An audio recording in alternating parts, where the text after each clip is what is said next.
Hey guys, today I'm going to tell you how to use dual apps for WhatsApp or Facebook on Vivo Y29. If you are using Vivo Y29 and you want to make dual apps, so let's see how can you do this. Basically, dual apps are the copies of the original app. So we're going to enable the settings. So go for settings. In settings, just scroll down and look for apps.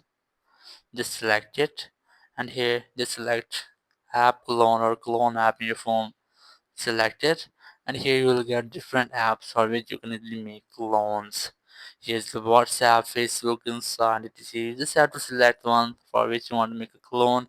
As I've already selected Facebook, so you can easily select. As I'm going to select WhatsApp, just enable it, and you will get a clone app of your WhatsApp.